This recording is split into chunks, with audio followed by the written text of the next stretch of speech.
All right, I think we got it.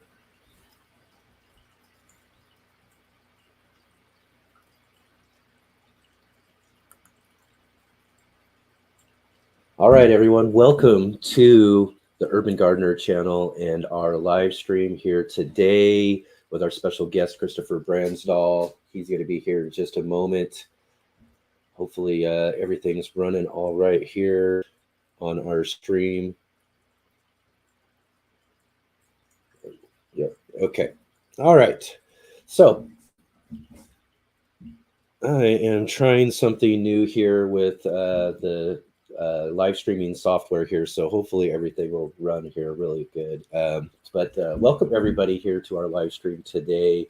And if you are here with us live, get in the comments and let us know that you're here. But if you're also here for our replay, I want to thank you for joining us, and let us know you're here too. And just get down in the comments section below and let us know you're here, and let us know what you got growing on as well too. This is a gardening channel, so let's talk about some gardening today.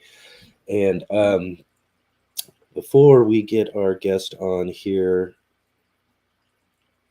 I want to encourage you all to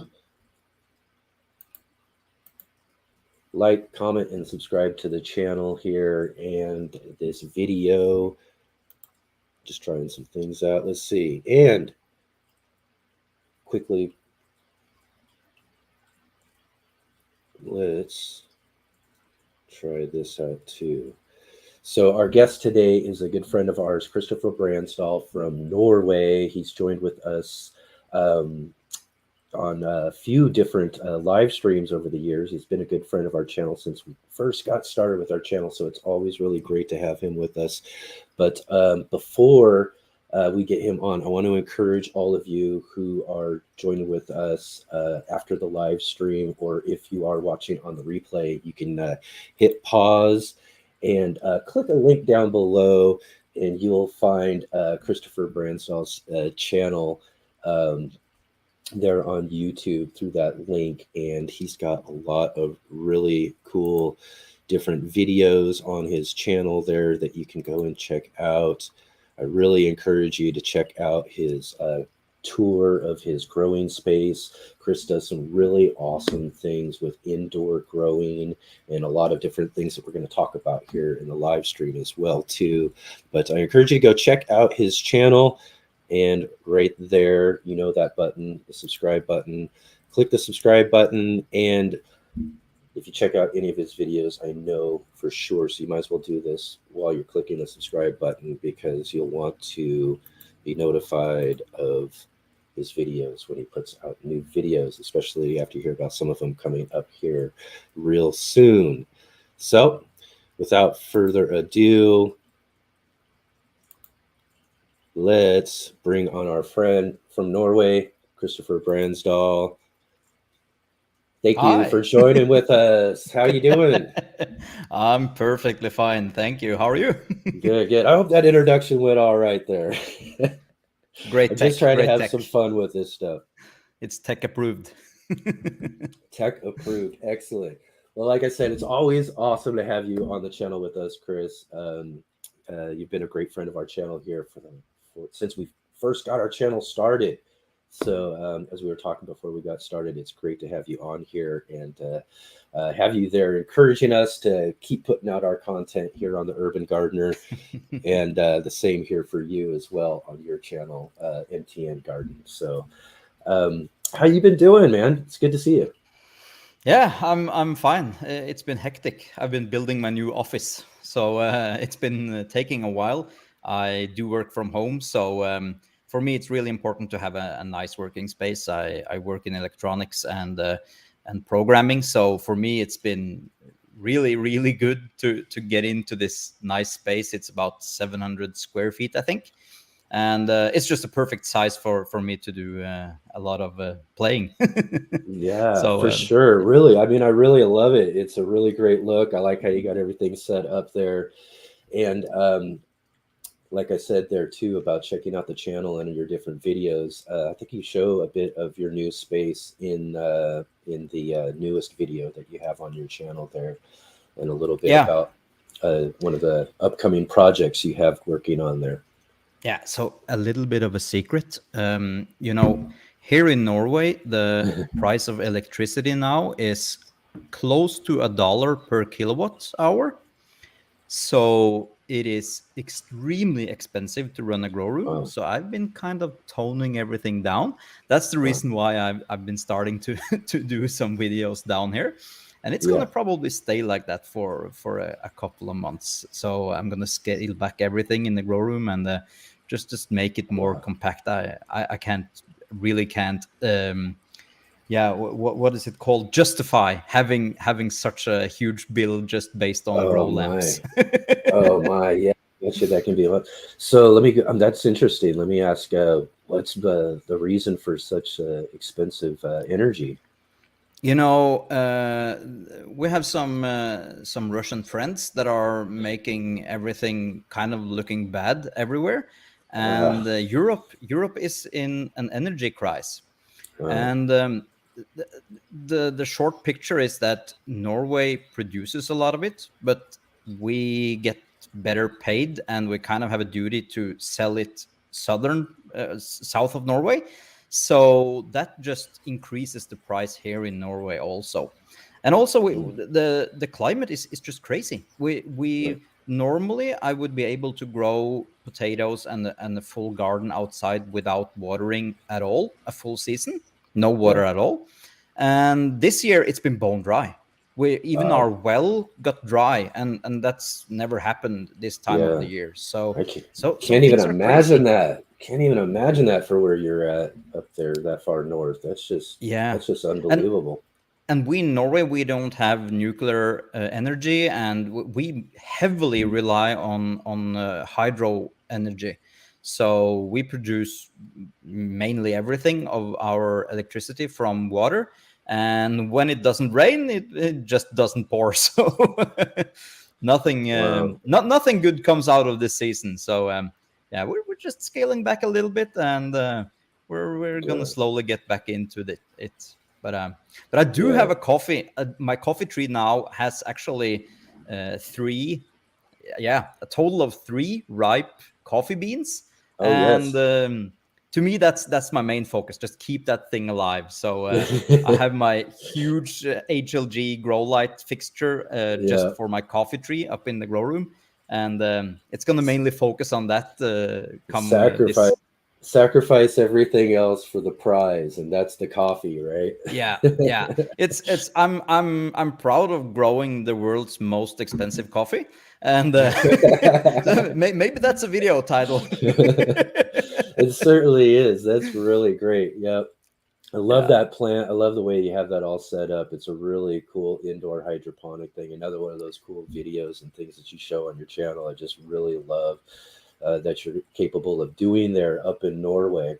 Although I really wanted to kind of touch on that environmental stuff there real quick again, though, too, that you were talking about, because I find that really fascinating, though, too, because of the juxtaposition of where we are on the globe. I'm all the way over here in Southern Oregon on the west coast of the US, and over here we're seeing these really dramatic shifts, in weather and climate and all of that over these last couple of years. And it's to the point where you're dealing with things like you talk about, with things being new to you and they're dry and all of that. It just seems that season by season, it's constantly changing the parameters to which I'm used to gardening when I first started gardening in this area. I mean, I yeah, got used to, my first 5, 6 years of growing and learning how to grow food outdoors in the urban garden. Um, the climate was, it was changing a bit at that time, probably not as noticeable, but it just seems like things are really kind of like, snowballing, yeah, in some, terrible way to say, but um, that it seems like each season things are changing even more, and I'm even having a hard time myself keeping up with that here in Southern Oregon. This yeah, year's heat, I think, was a barrier to a lot of the production I was trying to do in my garden. We had more days that were above 100 than what we've had in the last couple of years, and people have watched my channel, have seen videos where I talk about this. is that I've noticed those changes in the last couple of years, and and I've talked about that, but it surprises me just how much more intense it seems to be getting year by year, to the point now someone as far north, all the way up in Norway, like you are up there, where you wouldn't expect that it would be as dry like that, is that's Yeah. that's kind of a dramatic global change. Yeah, it is, and it's dry and it's windy, and it's strange. And we're one of the fortunate to this whole global the changing of the weather. It's for us in Norway that the forecast for global warming is just uh, better climate. To be honest, it's warmer climate, but Mhm. but this year it's been really dry, and that's kind of worrying Yeah. because a country like Norway heavily rely on water, and it isn't good. So, but Hmm. we're expecting our temperatures to rise, which isn't really a problem. The looking 50 years in the future, our main problem is that everybody south of, say, Germany is gonna move upwards because, or Hmm. downwards, because it's gonna be, and like for you in California, that's one of the danger regions, and you have Texas and everything. It's gonna be worse and worse and worse and worse, and at one point it's just gonna be hard to sustain such high um, population in those kind of areas. So Yeah. yeah, Yeah. it's not looking Yeah, good. and I'll tell you, those are the places that will be, places like Los Angeles and all that will be places that will really be looking to see what kind of things and solutions they start figuring out for such high populated areas like that. I just, you can't see a place like Los Angeles really, like everybody just moving away. But if it gets bad enough, could you imagine seeing that Los Angeles is a ghost town nearly in the future? Because Yeah, it's but just but it's there's just unlivable the way yeah, things and are going to end the up being. problem is The always gonna, water, and yeah, it's the water, water. and It's it's always water. gonna come down to water. So Hmm. Cheyenne, Wyoming urban gardener, hello. Hey, Yeah, I was just oh, reading a chat there, I and got, I was got to. talking about watering every single day, and it is so strange because we live in such different climates, and for me it's really hard with the temperature. We don't usually have a problem with water, and what I call drought here is probably something you would call a really moist summer. So it's strange to see the differences, but it's just something that we all I need to wanted this adjust one. to. Yeah, This I'm one. sorry. I was just I was just reading along here. I'm trying to mess Yeah, with. I should be looking at these here. Thanks, Cheyenne, for joining with us and joining the conversation. Yeah. yeah, but it's I think we all the global warming, it's just something that we all need to or we all get exposed to in some degree, and it's not gonna be easy. But it's the human aspect of it is not good, and the food supply also. And when some countries want to go to war to eliminate half the market of wheat or stuff like that, it's not looking really good. So that's why we Yeah. need to grow citrus in our office. Learn to grow things. That's Yeah. I'd hate to imagine a future where things are as dire as that. I like to try to stay as optimistic as I can, and think that we as people are going to be capable in some sort of way of managing ourselves out of this crisis. But at the same time, it's going to take effort. It's going to take you know not just people, but governments and large organizations and corporations, and to make changes and to do things. And I think more and more, it's just getting to where we can't deny that those changes are happening to us on in places where I've lived here for 11 years now, and you live somewhere long enough, you get used to how the weather is, and what it's like in your climate and all of that. When you see such drastic changes from what it was and what you're used to like you're saying, these really bone dry conditions like this, and especially for gardeners, people who are growing and trying to grow things, and it's a really difficult thing to be able to manage for us. And we're gonna need a truly global effort to be able to start really doing the things it's going to take to change things like that. So hopefully we have it in us to be able to do that, and I like to think that we do. But Yeah. there's a lot to look at and to be worried about for sure. I mean, Yeah. you can't be serious experiencing these changes without having some sort of worry about where things are potentially going. Yeah. I agree. Hmm. Yeah, but I feel like, yeah, as long as we, but the problem is probably way over all of our heads. But it's then again, elect the right people, and and you Yeah, get stuff done the right way. And yeah, we're just yeah. gonna chug along and try to adapt. But it's also kind of interesting. I feel like it's changing the climate is something that you need to adapt to, and you need to Hmm. Yep. for my sake, with my profession working in electronics and stuff like that, it's all about adapting and evolving and trying to figure out new solutions for new problems. Exactly. And Yeah.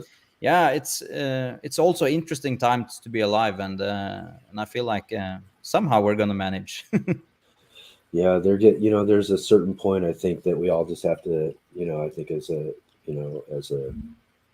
global entity, people, have to understand that things that have already happened have happened.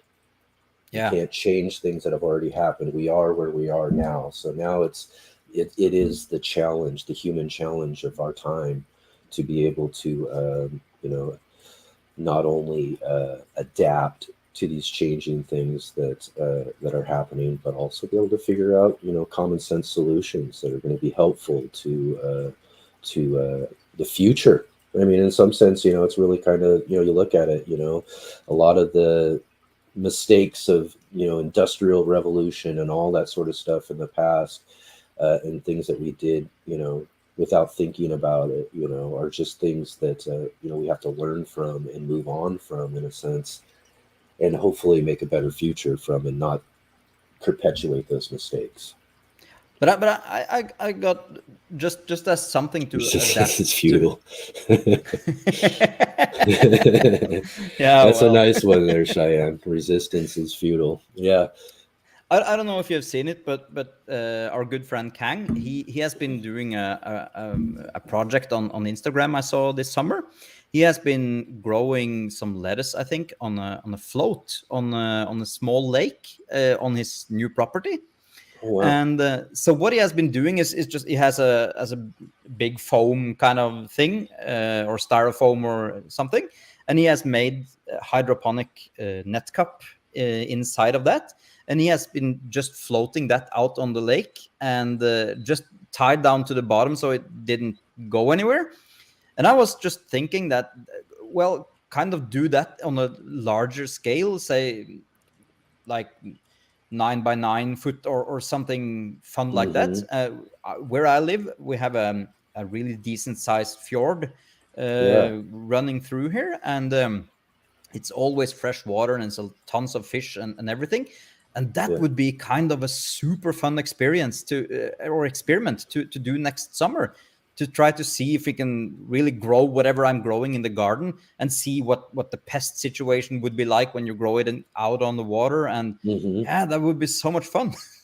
Yeah. Yeah. I've seen, like, I don't know where it was, but I saw something at one point in time that old, I think, Mayan cultures or something used to do something similar, where they would build these kind of floating island, similar to about the same size what you're talking about, like say a Yeah, 9 by 9 or something like that, and they built them out of like reeds and all sorts yeah, of like things that they'd fill it up with so it would float, and also create a growing medium that they could use, and they farmed right on top of those things. yeah. And to think that we can come back around to those similar ideas later, like that too, to think that you know that they had that solution, long, long time ago and all of that. But I think that's a great idea, a great experiment. I think that would be really fun to watch something like that. So I'm gonna have to go and catch up with Kang's videos Yeah, you and need see to what do he's that doing because there, and then hopefully see what you can do on one of your fjords up there. That'd be awesome. yeah, it could be fun to supersize something and do something banana like crazy Yeah, project with it. But yeah, it could be fun, and it's all about being creative on a lower level because yeah, we always end up trying to come up with the greatest ideas for everything, and the simplest solutions are most of the time the best. And yeah, it's something fun to try. yeah, yeah. That's and you know what? Here, let me check this out. I just saw this. Put that on there. We got Cheyenne joining with us in the conversation here, and she talks about using converted kiddie pools in order to Ah, grow out of. And I've seen this actually utilized in a lot of different gardens. A lot of people come around, the kids outgrow the small little pools and they're just sitting there on the side of it. If you got any ideas at all, you just think of filling them up with some soil and growing right out of them. In fact, one of my first visit videos I ever did was to a rooftop garden on a building in Portland, Oregon. And up there, it's a 4-story building and it's a restaurant up on the 4th story there. And they utilize that rooftop to grow a lot of the different greens and things that they utilize right there in that restaurant. But they started that whole project utilizing kiddie pools all around, and they have this really cool picture of the rooftop, and the skyline and everything, and it's all these different kiddie pools along the way and everything. I think that I've always thought those were a great idea for creating, or one other thing too, reusing plastic. That's another thing I advocate for. A lot of plastic just gets used, tossed out, but I think there's a lot of things that we gardeners find uses for in the garden to be able to reuse and get the best and most use out of these things we can until they start breaking down. And that's a good way to, instead of sending a kiddie pool off to the landfill, to utilize it in your garden. yeah, but if I'm not scared of so many people are talking on their channels about plastics, and people go up in flames over the use of Yeah, plastic. And that's really not the case as I see it. Plastic isn't bad in and of itself. The problem is getting the plastic disposed of correctly or yeah, recycled. That's the main issue, because you could use all the plastic you want as long as it's not microplastic. You can have plastic in your garden, and you can use plastic, you can 3D print, you can do whatever you want to do with it. I don't have a problem with that. But hmm, the, as soon as you throw that out on the field, or you ditch it alongside the road, or it's just getting sent to be burned, or something like that, then the problem of plastics really shine. yep, And when it ends up in the oceans and stuff like that, that's where plastic don't belong. So as long as you use your plastic in your garden, and you keep it there and you use it forever or not, it's really not a problem, in I believe. most things all have some sort of level of positive use or negative use, Yeah, yeah, and that's one of the things I think we have a problem with, mainly I think in humanity, is that we take really good ideas and good things and we misuse them, you yeah, know and like you said, plastics have, been a big thing. They've changed a lot of ways we do things and utilize things, and you know but again, if we're utilizing things properly, we can. I'm a lot of plastics in my garden. In fact, one of the biggest ones I advocate for is because of reuse is the 5 gallon yeah, buckets. Those five yeah, gallon buckets are, when you see how many restaurants there are, how many bakeries there are, how many supermarkets there are, you got to imagine those things are pumping out piles of these 5 gallon buckets, on a weekly basis. Where yeah, are they going to ultimately? How are they being reused or recycled or all that sort of thing? But one of the things I know they're very useful in urban small space gardening is those 5 gallon buckets. I So know. get out, use those, reuse those things, and get them, instead of sending them off somewhere else or letting them go somewhere else. They could have a life inside of your garden and be growing things for you. Like mine, I've had, and plastics do break down after a while, but I've had some of my 5 gallon wicking buckets in my garden now, I think 7, 8 years before they really Yeah, start to fall apart. And we get a lot of sun, and that's what's really going to break down that plastic is sun. So a good exactly. 7 extra years of use, 7 seasons of growing, say, different peppers and or different things and all of that is a really extra use for that plastic. Yeah, Yeah, and it I does, know. so it doesn't have to be a negative thing. No.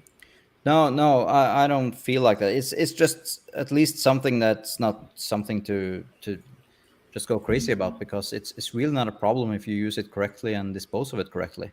Yeah, yeah. But that's And that's and, and I that's do, where the but I problem do is. also but I do also understand people who are concerned about it, because people do tend to Yeah, use things incorrectly, and that's of one of the course. that's the And problem. when you But see it how doesn't mean we companies are shouldn't be doing it, in incorrect uses, though.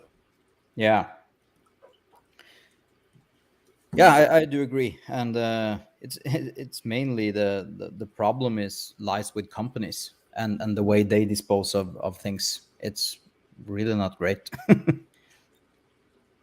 But I've been using plastics in my garden for many years, indoor, and I recycle and I recycle and I reuse and reuse and reuse, and yeah, it's great. It's the best medium to use. And now I've started also to 3D print some of my pots. So I have set up a few small bonsai succulents. I really wanted to start something I could have for 20, 30 years or however I'm alive, and just to see Mhm. how far I can take it. And I have 3D printed some pots for those, and they have been running for a few years now. And there's not a nothing that looks like it's being used at all. So yeah, it's fun. And you can also, and what I've done is printed them in biodegradable plastics, which is nice. It sounds nice, but in the end, it's biodegradable. But for how long, or how long does it take? And yeah, so but there's good uses for plastics also. Yeah, definitely, definitely. Let's So what do see. you have going on in the garden this year? Oh my, we have a lot of great things going on in the garden this year. you know, Barring all the little things going on. We also, in fact, what I'll start with is that, last time we talked with you was with Kang, and you guys joined up with me for our first day of spring. We talked about all of the great things that we were excited about, looking forward to in the gardening season and all of that too. And it's been a great, excellent growing season, that's for sure.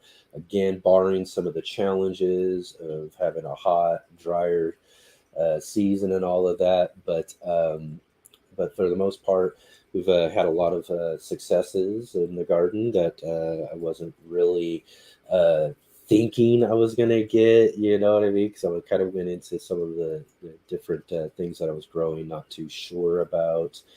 Um, one of them. Uh, one of them being our now all of a sudden I'm trying to think about it and it's slipping my mind and all of that. But no, we got a couple of things. We've got some really great successes. We've had some things that haven't quite worked out, and one of the big ones was just some of the things going around one of our bigger projects and all of that. But kind of glad to have some of that stuff passed, and to be working on our fall garden right now too. Is I want to hopefully be able to get growing into our fall and winter season around here, and try to work on some season extending type of things as well too. So overall, it's been a pretty good season. How about for you though? Since we've talked to you last, how's everything been going for you? I've gone the complete opposite way. Oh man, really? Yeah. Yeah, so I decided, I got started with the season. I had some plant starts and everything, and for the first time in 8 or 10 years, I've had I chose a batch of potting soil that was horrible. It was really, really horrible. And I, in my 10 years of growing things, I've never, ever come across dirt that really, or soil that really wasn't something you could use. And it Yeah. was supposed to be a premium brand and premium everything, but I feel like there might be something wrong with it, because every single plant I had died, and Oh, I had 60 or 70 plant starts going. So everything just died, and I did the wow. regular routine, and I've been doing it for 10 years. So I figure I can do most of the things that I set out to do. Even if it's crazy, I'm able to pull it off. But I couldn't get plant starts going in that soil. So so what I have been doing is just throwing it out, everything. And I did get some new starts and everything, but I soon discovered that building this new office, I had some troubles with the carpenter and everything, so I had to do a lot of work myself. And I just figured out, well, this year is not going to be the year of growing. I'm just going to focus on everything else, and I'm going to come back stronger next year when I have more time. So when I'm finished with everything I've been doing. So what I just decided was to just throw everything that I had in the greenhouse, not even going in there almost. We've been harvesting some chilies and some paprika and long sweet peppers and tomatoes and cucumbers, and well, it sounds like a good harvest for normal people and for regular growing, but for me, with the size of the greenhouse I have, I should be able to get abundance of everything. But I haven't been focusing on it at all. So no watering, no anything. So the Yeah. only thing that I had great success with this year was actually my grapes. Because since everything else in the greenhouse didn't grow because it wasn't being contained, um, or taken care of, the grapes got a beautiful view of the sun, and Wow. they just grew and grew and grew and grew. And I've had like two or three, I don't know what's it called, but the clusters of grapes Yeah. before.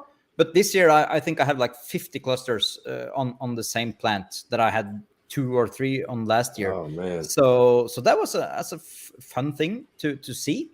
Yeah. But for me, the garden this year has been keeping the things that I love in my indoor grow room alive, Yeah. and just not giving whatever on the things growing outside. Because Yeah. yeah, the garden that I have, so if you have probably seen the hoop house that I made, and the lower garden Yeah. where I grew my carrots and potatoes and everything. Yeah. That whole area, it's right outside my office, and I have a door out there, so it's easy access for Yeah. later next year.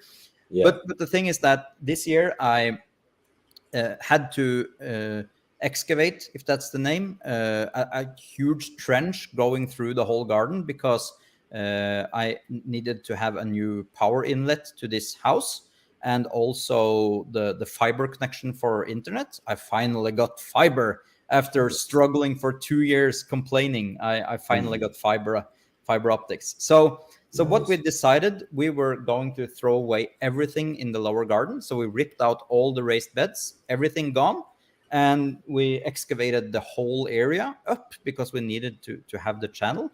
Yeah. So next year we're gonna put in two retaining walls, if that's the name, Yeah. stone walls, make it really, really nice. We're gonna have nice grow beds out of stone, and Oh we're gonna yes. make a beautiful walkway with stone tiles, and we're going to make the whole down area Wow. beautiful. And that's something that I'm going to document, because I already been doing a little bit of filming for the excavation that I have done, just Yeah. destroying everything. And I'm going to rebuild the whole garden, and it's going to be the year of the outside next That year. is going to be awesome to watch, man. I really look forward to that. So Yeah. definitely everyone be sure to subscribe to Chris's channel so you can follow along with that. If it's anything like watching you build your greenhouse and all of that sort of thing, really cool to fun watch those things get put together.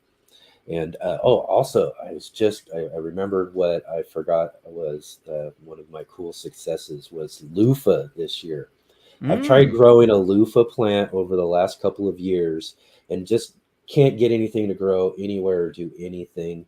This year I put one in and I wasn't, like I was saying, I wasn't expecting anything because when I planted it just didn't seem like it wanted to go anywhere or do anything for the longest time. And so I was kind of about just gave up on it and turned around, a week or two later after giving up on it, and it's taken off all over the place. It's got sucker vines grabbing and going here, there, everywhere. And I've got a couple of actual loofah fruit on there, which I really wasn't expecting. The cool plant was one thing, but to actually possibly maybe have some fruits to harvest here coming Yeah. up soon from it is going to be really cool. So that was just I've, one of I've, those fun type of plants that I saw at one point in time. Was like, I really want to put this in my garden and try to grow this myself. I've And I never had, seen a live plant. yeah, and and so hopefully I'm going to get out here on my next video and have a nice little view of what it looks like and show the fruit to everybody too, because it's really cool. It's right off the end of my fence and growing up along the thing, and it's kind of almost just how I envisioned it too. But they are pretty wild and want to just really grow crazy too. So you have to kind of hold it back. We have a utility line right there that it wants to grab and just climb right Yeah. up it. But I don't think the city would like that too much. So we have to kind of keep it like, back from doing that and like the everything. bean that's growing into the heavens. Right, exactly. All Yeah, right, but let's see here. I've never yeah, sorry. Oh, no problem. Go ahead. Yeah, I've never seen a plant, a loofah. I've never ever seen. Yeah, Even the really fruit, I've cool. never seen anything like that. Really cool vine, and just the neatest thing is, and um I had a conversation with my daughter once. We were talking about loofah, and she just couldn't believe that it was actually a plant. Yeah, She had always had it in her mind that it was something that came from the ocean or the water. yeah, She thought they were like ocean sponges or something that people use as real sponges. And yeah, so ever since we had that conversation about actually a plant, I've had it in my mind, I've got to grow one of these things so I can show her. So hopefully we'll be able to show her this year that the how the whole process of turning them actually into a sponge too. yeah. All right, let's see here real quick. I wanted to see. Cheyenne did ask a question here. I wanted to get to real quick. Let's put this up real quick. What is all you can grow in Norway, and do you have to deal with extremely long days or light through the spring and summer? Yeah, yeah. So here where I live, we are really close to midnight sun in the summertime. Yeah, So our sun goes down below the horizon at close to 11 p.m. So 1 hour from midnight, and we get the sun back on at 3 o'clock in the morning or something like that. So yeah, it's bright all day long, and the plants don't mind at all. yeah, And if you were to have Texas sunlight for as many hours as we have, then you would have a real problem because the plants wouldn't be able to handle so long periods of strong light. yeah, But the sun is so many hours of the day, it's so close to the horizon that it's really not outputting that much energy. But it's a nice thing to have because you can get away with the less troubles with lighting and making sure that. So I see a lot of people when I look at gardening videos, they are talking about you need to place the plant here and there to be able to reach the sun, this and that. But we have the sun; it's 360 degrees, so we have the sun coming in from everywhere. So no matter where you place your plants, you're because it's mostly coming gonna out get. from that angle. Yeah, it's coming Oh from an wow, angle because we are yeah, so far north that the sun is right, never directly above us. It's more out on the axis. yeah. So that's why sun is great. In my experience, it's not something that you need to think about at all. But what I can grow, the problem for us is temperature. So Yeah, outside now in the mornings we have ice, because it's below freezing. Oh, So yeah, we're there. We're already. yeah. I would say within 14 days we usually get our first snow. So yeah, we're we're Mm, in colder climates. The yeah. problem for us is growing things that really need the warmth. So, for Hmm. instance, when you're growing potato, no, tomatoes, Yeah. tomatoes and peppers, they really get stunted, if that's the word, when Yep. you try to grow them below 10 degrees Celsius. So I don't know what that's in Fahrenheit. I'm sorry, I don't Yeah. know the translation. Um, NC to F, that's 50 Fahrenheit. So below 50 Fahrenheit, Yeah. tomatoes, That makes they sense. don't, Yep. yeah, tomatoes Yep. and peppers, they don't like it. But we have almost down to freezing a few nights within the summer. Yeah. So we get into the 40s and even below. And that's a huge problem if you're trying to grow things outside, because you can have one bad day of Yeah. say 38 or 40 Fahrenheit, Hmm. and that will stunt the plant for 3 weeks. Yeah. And Especially then when it comes to the cold temperatures like that, for yeah, sure. and then the season Yeah. is gone because our Hmm. season is so short. We Yep. have we can grow outside in June, July, August, and parts of September. That's it. Yep. Then it's from freezing to freezing. You barely got 90 days. Yeah, it's yeah. So No, so I that have doesn't I give you have much opportunity. no, I've grown peppers outside and tomatoes outside and had success with it. It's Hmm. fine. Some years it doesn't work. Yeah. So it's just a silly gambling game, to be Yeah, honest. and that It's really all kind of like you say it is if you're getting one of those kind of odd nights that gets thrown in there and the temperature just goes a little too low. yeah, And but what I that do, I could mess your cheat. whole season up. Yeah, I'm a cheater, so I use a greenhouse, and for me that's easy because I built my own geothermal greenhouse, so I can keep the Hmm. temperatures at night at a steady temperature to make sure that my tomatoes and peppers don't get any problems with that, and also cucumbers are somewhat susceptible to the temperature swings. Yeah. But yeah, I don't have any problems with it when I grow it in the greenhouse.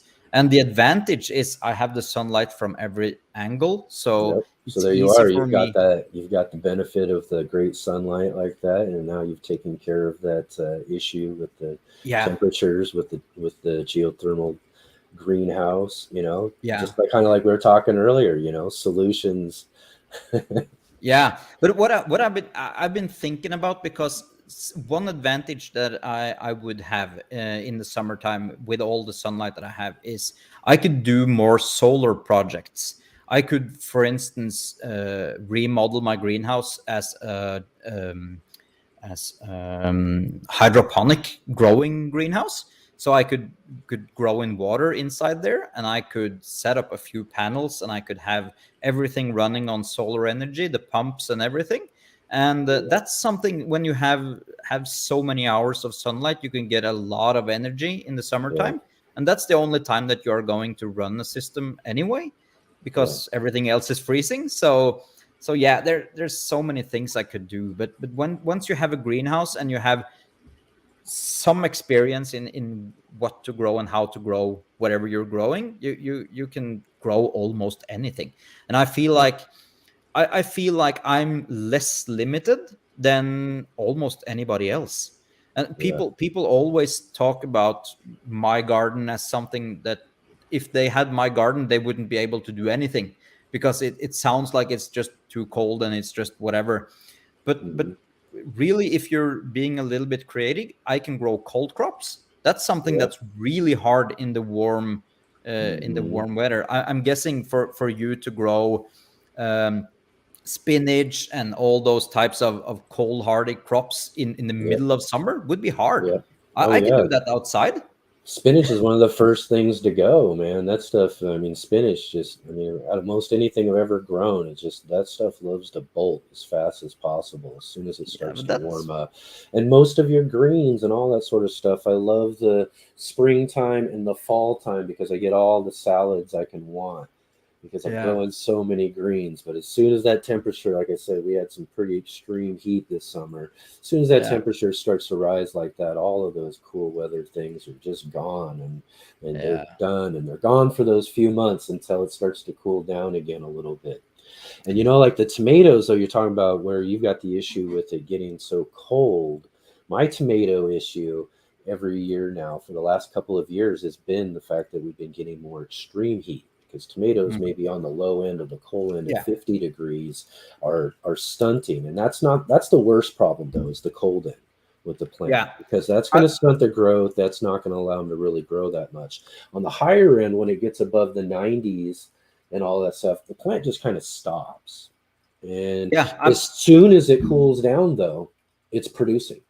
Boom, boom, boom, I boom, boom, have boom. in my greenhouse. I always try to keep it below 90 Fahrenheit. Hmm. That's 32 degrees Celsius, Yep, and yep, that's the limit. If you go above that, you're having almost not as bad, but it's almost the same issues as when it's too cold.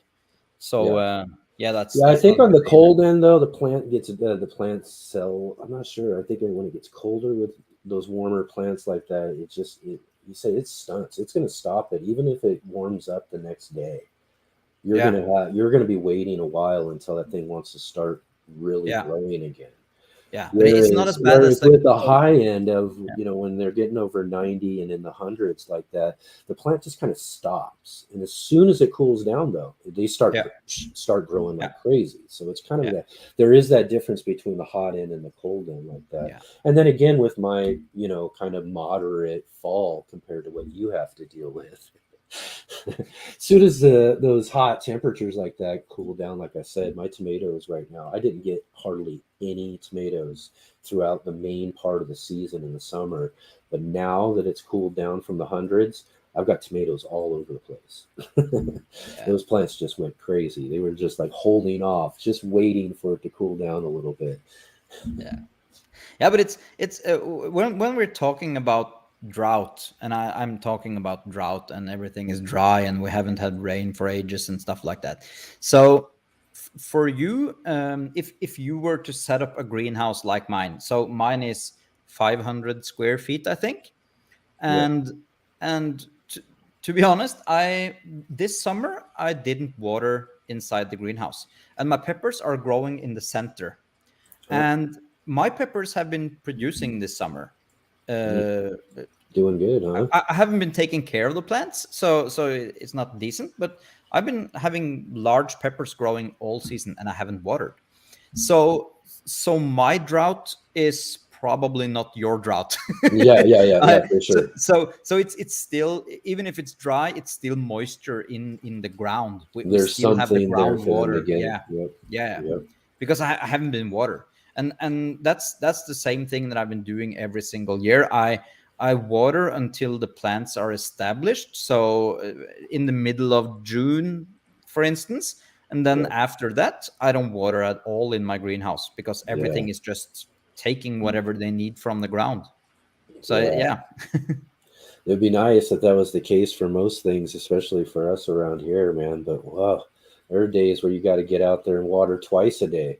yeah, And then yeah, again, though, a lot of stuff too, though. I've got a lot of containers. And if you're trying to grow small spaces and containers and all of that, you've really got to have a summer strategy for keeping those things, watered, or keeping, at least the root systems, with enough moisture for them so they don't dry out, you know, or become dehydrated. And one of the worst things is or letting your containers become hydrophobic, because then at that point in time, it's going to be just the worst trying to actually try to get them watered again.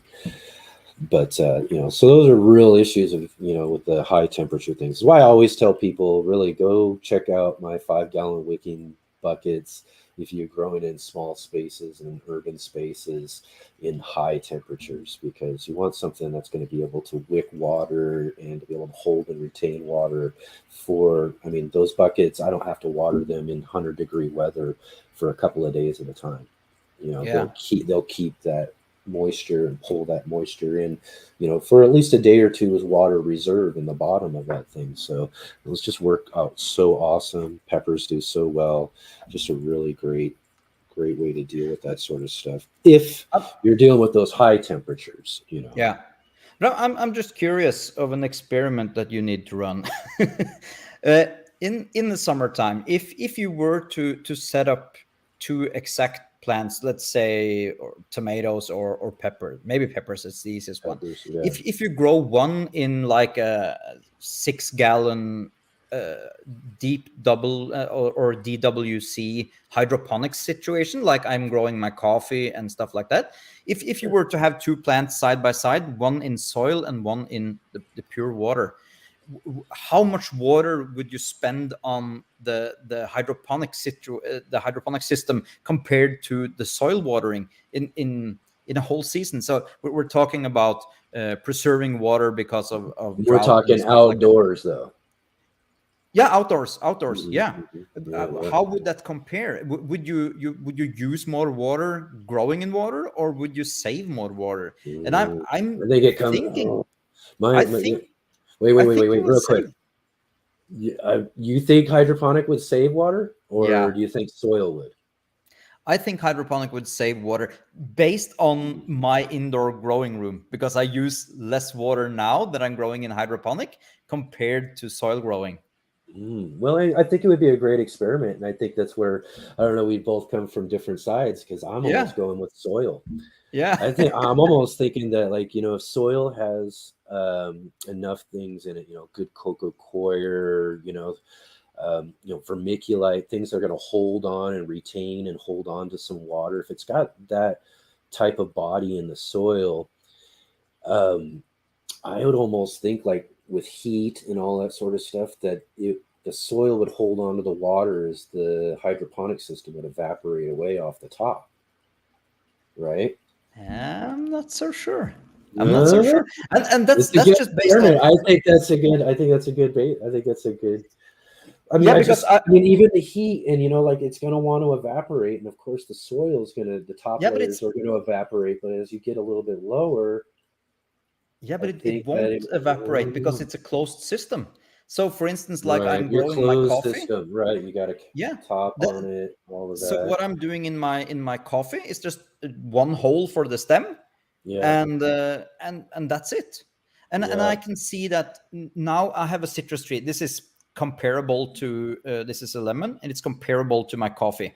Well, Yeah.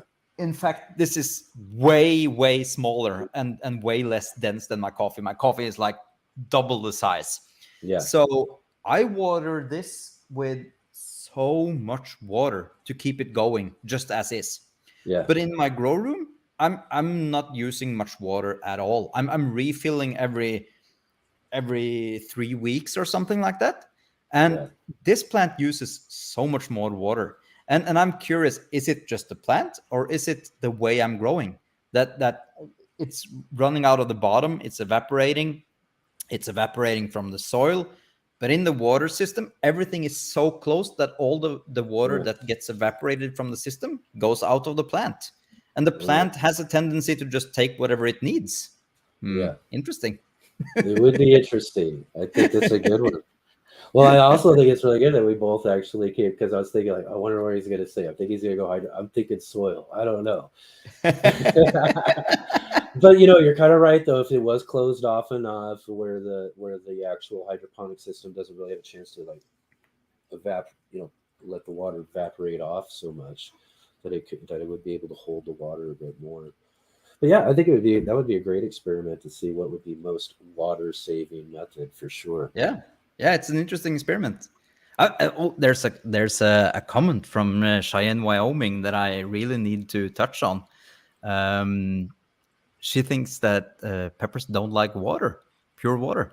Well, that's wrong. Wait. What is it? Which one here? I'm looking. It's the third from the bottom or the fourth from the bottom, I think. Uh, I don't think the pepper I plants would don't like think. pure water. Yeah, let's see what we got here. Yeah. So just to be technical about pure water. So pure water, I don't think anything likes pure water. It's gonna need nutrients. So you're gonna Hmm. need to have some sort of of hydroponic nutrients mixed with the water to be able to grow anything, because pure water doesn't have nutrients for the plant to survive or to build. So it's gonna die really fast if you don't have the nutrients. But that's just a liquid you mix into the water. But the last 2 years now, I've been growing the same plant in hydroponic in my grow room. I had it for 2 years, and it has been producing hundreds, maybe thousands of pods of peppers for me. And the reason why I got rid of it was because I decided to get rid of it. And it's been growing for 2 years in the same bucket of water. The only thing that I have been doing is refilling the water, and the plant hasn't even been lifted out of the bucket for 2 years. So I haven't found anything that I haven't been able to grow in pure water. I even grow aloes in pure water, and they seem just fine with it. So yeah, it's one of the things that amazed me to the point where I really don't understand what's going on, because everything seems to be doing just fine if you give it the right pH values and the right nutrients. So yeah, I encourage people to grow more peppers. I have a I have a pepper start here. It's growing in water. This is in my it's in my hydroponic grow station. It's in the grow station that I built myself over there. I'm growing a new pepper now. It's one of my own crosses, and I'm guessing that this one is gonna stay in there for almost a year until I get rid of it because I want to do something else. So but you need to be more careful. Does the light lift? Does that adjust up? Yeah. Okay. Yeah. I was gonna say, because it's low now awesome. Because it's small. So that's definitely great. Yeah, I love all the different hydroponic stuff that you do in there and all that stuff, especially the cool electronic stuff, as you touched on a little bit earlier, with making things with the what is it, the printer. The 3D printer. 3D printer. That is so cool. And I think that kind of gets on to one of the things I was wanting to touch on. We were talking a little bit about before we got started here, was one of the new projects you're working on to kind of go along with your gardening channel. You're talking about starting up a channel to focus on the things you do with electronics. I'm figuring, since I'm not good at uploading to one channel, why not make a second one? It's a crazy idea that I have. I have two love of my lives, except my family, of course. But I love electronics and I love gardening. And electronics is what I do for a living, and gardening is what I do to live. And I've always combined those two interests, and I see so many of the things that I do I would like to be more technical about. But being technical on a pure gardening channel, it just doesn't make any sense. So for instance, one example is this grow station. It's Botanium hydroponic system. And I love the unit, and I'm using it. I'm growing. I'm not sure if I showed it. I can show it. Yeah. I have some arugula going, and it's growing really nice. And another real good reason to go check out your channel and go see that, because your last video actually talks a little bit more about that unit there too. So. And I wanted to do more with it, because once I got my hand on this, there's a few things that I would love to change. I want to be able to connect it to Wi-Fi, and I want to be able to detach the cable, and I want to be able to do this and that. Control the cycle of watering, how long it's watering, how much it's watering, how often, everything. And I was thinking, I need to redo the electronics. I need to print a new base to fit the new electronics. And all of those kind of things are more technical. And there is so many other things that I do also that I would like to do, programming and stuff like that. So I was thinking, okay, let's make another channel and put all those kind of things there, and inform people that when I make a video that's relevant for the other channel, and I'm gonna link between the videos. So that's something I'm working on right now. The electronics is almost finished, and I'm gonna ship them off to a house in China that's gonna make the PCBs or the plates, and I'm gonna solder all the electronics and program everything and publish a video. So that's Awesome. gonna be a little bit fun, and yeah, something that Yeah, I would like that's to get more great. into. I think you got one of those, like from the system that you grow I think the coffee plant in is all hooked up through electronic system as well too. Yeah, So it's all timed out to um, when when the water's cycling and all of the lights, all that sort of stuff. So those are yeah, and really also cool aspects of what you do in your indoor gardening. So to be able to have videos where you can really get in depth and talk about those things as well too is really awesome. also my greenhouse, and for instance, this grow station, which I made from scratch. I designed the electronics, made the electronics, designed the enclosure, printed the enclosure. I did everything for myself. And I would love to be able to make a video on it, and I wouldn't bore people that are really just interested in gardening. So that's Yeah. why I want to place it on the second channel. And also my watering system, my fan control systems for the greenhouse, my automatic system for the lowering and opening the hatches and everything. That's something that I would love to get more into, but I really feel like that should be on an optional channel for people to watch, because it's kind of nerdy. Right. Yep. Yep. Exactly. It's probably a really good idea though too. They are kind of two different worlds in a Yeah, sense, but they yeah. can really work together. And I think that's kind of the best way to kind of do it there is you got your two different channels, two different worlds, and you can just kind of meld them together when they need to be, And which it's I think is also, great. And it's really fascinating because I really think a yeah. lot of the stuff that you're capable of doing there in your workshop is just really awesome. And I think a lot of people would be really interested in definitely in how you put together a lot of that stuff. Real quick though, I do want to I think Cheyenne did ask one more question here, kind of on the same lines here. How large of a container can you 3D print? So the one that I have now, it's a Prusa 3D, and I think I can print 24 centimeters, if I'm not mistaken. So the grow box there is the exact dimension of my max dimension for my 3D printer.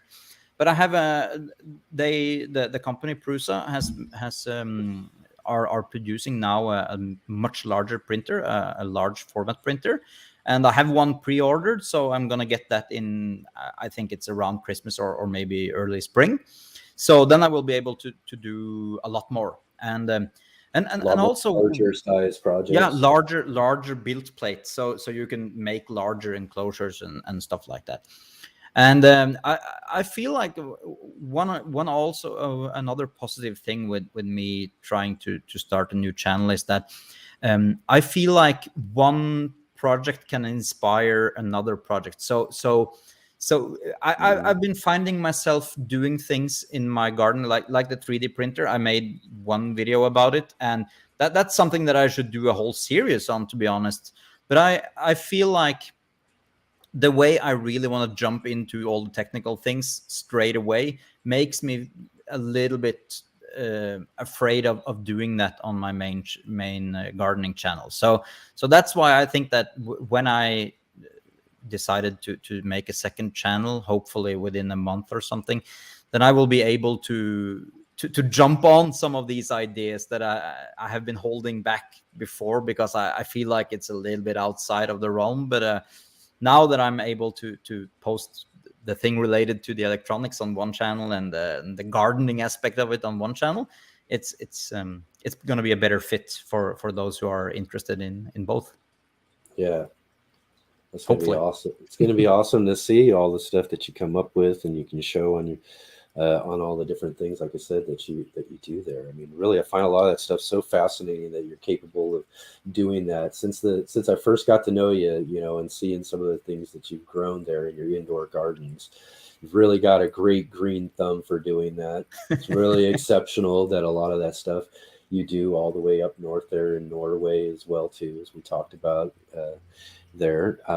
So, you know, just really awesome stuff, man, you know, and really excited about seeing where everything goes with all of that.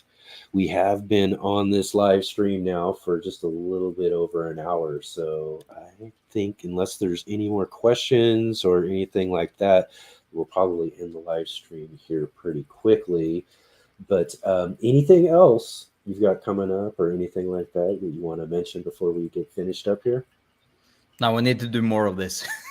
Yes, absolutely. Absolutely. No, we to be honest, we're good friends, and I feel like I think you're the first real friend that I got from the gardening community, Oh, and awesome. yeah, and we've been chugging along, and I feel like um, these kind of chats like this is the things that keeps me inspired, and I really want to fuel on that and make Yeah. sure that I get back into making videos, because every time every time I lift up the camera and start on a new project, it's like the butterflies in the stomach, because it's really just as interesting, or even more, as it was the first time that I picked up the camera, and I want to get more into it. And there's so many things that I would like to share, but I always find myself not putting the time in to do it, or thinking that it's interesting, but it probably is. So yeah, we need to do more, and we need to make sure that everybody likes, comments, and subscribes to the Urban Gardener channel. That's right. That's I'm right. such a Awesome. huge fan. And it's great to have you along. You are a really awesome friend. Probably, and again, I think it's likewise too when it comes to meeting and communicating with someone else in the gardening community. You were one of the first people who jumped on to help encourage me to get going with this channel and to produce more and do more. I remember early on, I really got crazy. I think my first year I produced a bunch of videos. I remember you were always commenting like, "How do you keep making a video? I can't make videos as fast as you." That sort of thing. But no, I love it because that's just what we need here is encouragement between not just content creators but gardeners here in the gardening community to encourage each other along to have our best growing experience possible. And that's one of the things I really like doing here on the Urban Gardener channel, is to encourage people to grow and to keep on growing and to grow more in different places and spaces than you would think about, because there's a lot of fun in gardening. Gardening is just a wonderful, I don't know, I don't like to call it a hobby. I just like to call it a life experience. It's a lifestyle. Yes, it's a lifestyle, a life experience, and I think those of us who enjoy and love gardening know that, and we like to encourage people to keep going. So, again, it's just really great to have you here and join us here with this live stream. And again, like you mentioned, we do need to do more of this stuff, and that's one of the things I kind of have planned to be doing here with our channel too, is to kind of work a little bit more with some of this live streaming platform and with a lot of the different fun people in the gardening world that we've gotten to know here on the Urban Gardener channel, and to get together and to be able to have these great conversations with people like yourself, Chris.